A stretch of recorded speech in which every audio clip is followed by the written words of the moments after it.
I am Precious Mzea Sakaleji. Good afternoon and welcome to Camnet TV Media News. The headlines. Movement for Multi-Party Democracy and one other political party refused to sign peace accords citing issues with the Patriotic Front. Government to resume paying traditional leaders as ruled by the Constitutional Court. Join me with the media news in detail after this commercial.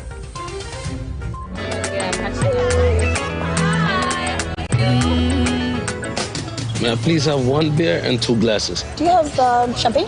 Yes. Hold that thought. No champagne, just for the month. Oh you know God. we gotta keep on texting R to 9595. I'm sick and tired of this R9595. You stand a chance of your lifetime to win a brand new 2020 Range Rover Evoque when you text R to 9595. From as little as 5 kwacha, you get 1 entry. 10 kwacha for 3 entries, and 20 kwacha will give you a whopping 7 entries. There will also be daily and weekly consolation prizes up for grabs. That's great news, right? Competition runs from 12th of May to 31st of August 2021 and is only open to Zamtel subscribers. Terms and conditions apply. Zamtel, your digital lifestyle partner. Giving birth to my firstborn son was a challenge, not because of maternal complications, but because the health center was so far away. Today, the newly built health center is only meters away. So with my second-born, it was so much easier. As a mother, access to antenatal and postnatal health care is a priority. That is why I commend the PF government for bringing quality health care near our homes. And now the media news in detail. The Commonwealth has commended all political parties who turned up for the peace signing ceremony at the Mulungushi International Conference Centre. Speaking at the conference, Commonwealth Secretary General Patricia Scotland is hopeful that the peace and non-violence pledge that was signed Wednesday by Zambia's political leaders will mark the beginning of brotherly politicking and violence-free elections in Zambia. She says elections should be an opportunity to engage in political debate over issues and perspectives and not platforms for trading insults and blows. The signing of the peace pledge was being spearheaded by the Coalition for Peaceful Elections in Zambia, CPEZ. The platform was co-convened by the Zambia Center for Intra-Party Dialogue, ZCID, and the Church Mother Bodies.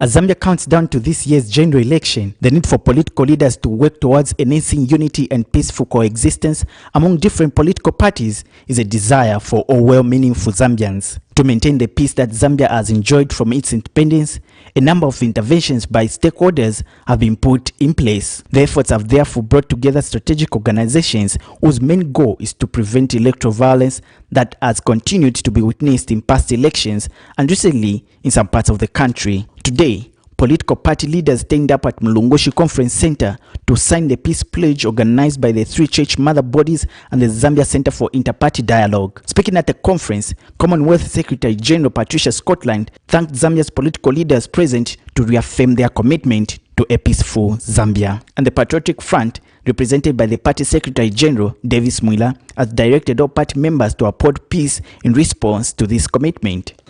As a party, we have directed all our party members to conduct issue-based campaigns based on our achievements, our ideas, and our policies as spelled out in our party manifesto.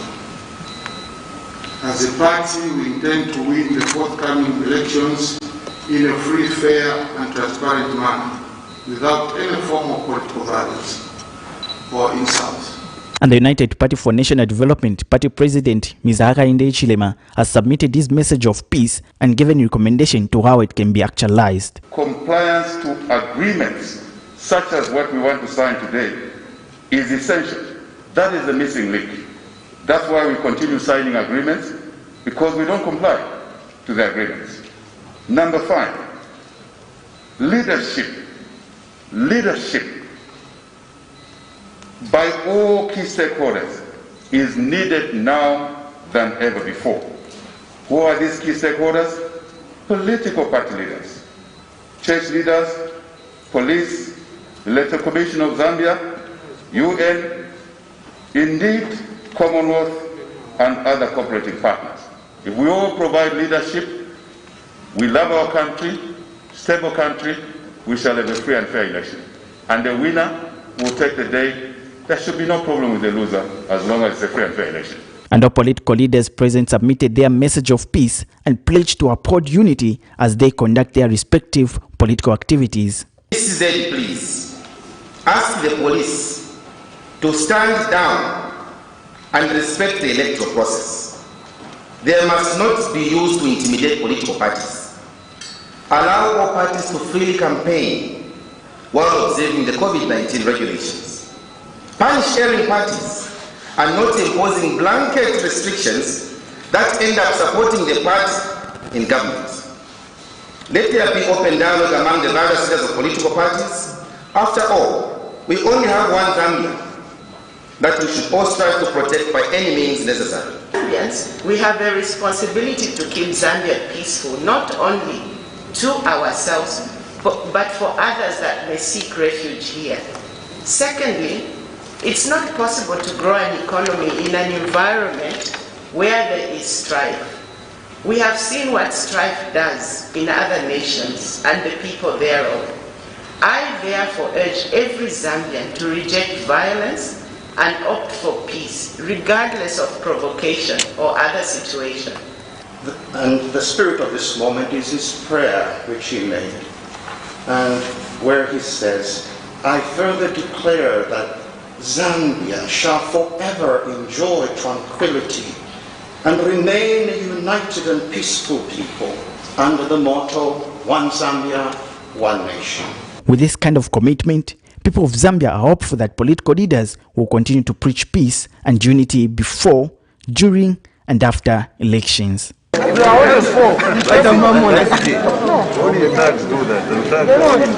peers. No, they are not. Thank you very much. In a group like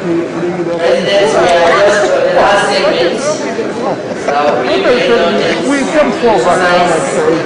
Don't provoke us. Alex Shimba, Camnet News, Lusaka. Opposition Movement for Multi-Party Democracy (MMD) has refused to sign the peace accord, citing differences with the ruling Patriotic Front. Speaking at the peace accord signing ceremony, MMD Vice President Ruben Sambo says it is pointless for his party to sign a peace accord when it has pending issues with the ruling Patriotic Front that need to be ironed out. And Third Liberation Movement Party President Enoch Tonga has equally refused to sign the peace accord, accusing the Electoral Commission of Zambia (ECZ) of failing to deal with the real culprits of violence, who are the United Party for National Development (UPND) and the Patriotic Front (PF). The signing of the peace accord in Lusaka did not go without drama, as some political leaders such as the Third Liberation Movement Party sees no reason for signing a peace accord when the real culprits of violence are known. Speaking when he was given a podium to explain what he feels about the signing of a peace accord, Third Liberation Movement Party President Enoch Tonga had this to say. Mine is clear and very particular. As in the Third Liberation Movement, Muti Mutachabe, Muletu Shabe, you're going to hear a message of peace, by dragging us into this activity we are not in.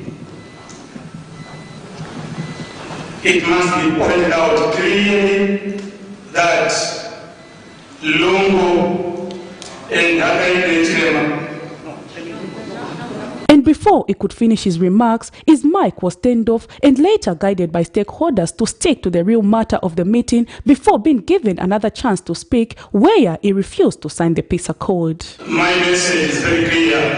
I am not going to issue any message of peace to the people of Zambia, because we know who is at fault. PF and UPNB, they must be answered. And movement Movement for Multi-Party Democracy MMD, represented by its Vice President Ruben Sambo, equally refused to sign the peace accord, citing pending issues with the ruling Patriotic Front. We have been, as MMD, on the receiving end of sustained provocation from the Patriotic Front for the longest time. As late as yesterday, our colleagues were busy with their efforts. We are therefore reserved to sign on the dotted lines where they sign, because we think it is hypocritical on their part, and it will certainly be hypocritical on our part. However, we are willing to sign once we get an indication from the Patriotic Front that they will abandon their provocative ways. And commenting on the matter shortly after the meeting, Caritas Zambia Executive Director Eugene Kabilika has commended the MMD party for availing themselves at the meeting despite not signing the peace accord. MMD has been very courageous to come to this peace conference, and they have been very clear in making their mind towards the signing of the pledge. Of course, we would have loved them to sign the pledge, but of course they gave a reason that they still have problems that are unresolved with PF. Yes, in fact, that is what is supposed to happen. People are supposed to iron out the differences, and then after ironing out the differences, then they commit to upholding that which they have ironed out, which is which was supposed to be the case. We had a dialogue before coming to this signing place with other political parties, and so there haven't been much of a problem.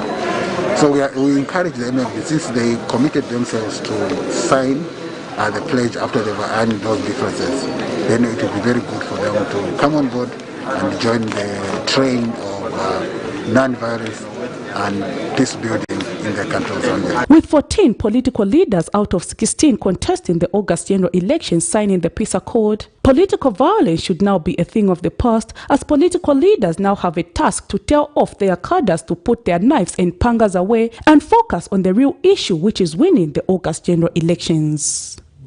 Prudence Chota, reporting for Camnet TV News. In other news, the Constitutional Code has ruled that the Ministry of Chiefs and Traditional Affairs breached the Constitution by stopping payment of subsidies of new chiefs who came after the 2016 Constitution. Delivering judgment Wednesday afternoon, Constitutional Court Judge Enoch Mlembe, on behalf of others, says the government is obliged to pay chiefs subsidies in accordance with the Constitution. In this matter, the Lutunga of the Loza-speaking people of Western Province, with 3 other paramount chiefs, had petitioned the Constitutional Court over the government's decision to strip chiefs of their salaries. The Lutunga, together with the Kalunga-Gawa Undi of the Chewe people of Zambia, Malawi and Mozambique, Chitimukuli of the Bemba-speaking people, and Mpezeni of the Ngoni, cited the Attorney General seeking a declaration that every chief and deputy chief shall be paid for purpose of enabling them to maintain the dignity and status of the office of the chief and discharge the functions of the officers of the chief under African customary law in a fit and purpose manner. The Constitutional Court has ruled in favor of 4 paramount chiefs who had petitioned it over the government's decision to strip new chiefs of their salaries. The Lutunga of the Lozi-speaking people, together with Kalunga-Gawa Undi of the Chewa and Senga people of Zambia, Malawi and Mozambique, Chitimukulu of the Bemba-speaking people, and Pezeni of the Ngoni, had cited the Attorney General in this matter, seeking a declaration that every chief and deputy chief shall be paid for the purpose of enabling them to maintain the dignity and status of the office of the chief and discharge the functions of the offices of the chief under African customary law in a fit and proper manner. During the start of the petition, the Lutunga and his counterparts submitted before court that in February 2020, the Minister of Chiefs and Traditional Affairs, in a letter addressed to the permanent secretaries in Western, Northwestern, Northern and Loplo Province, advised that following the Constitutional Court's declaration in a matter involving Webi Mulawashi and the Attorney General, that Section 3, 4, 5, 6 and 7 of the Chiefs Act to be inconsistent with Article 165 of the Constitution and are therefore unconstitutional and vowed, there was no legal basis upon which a chief was to be paid.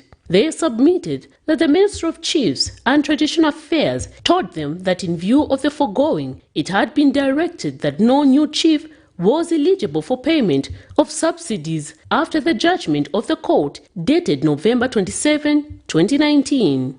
However, delivering judgment Wednesday afternoon, Constitutional Court Judge Enoch Mulembe, on behalf of others, ruled that the directive given by the Ministry of Chiefs not to pay subsidies to new chiefs is contrary and contravenes the provision of the Constitution.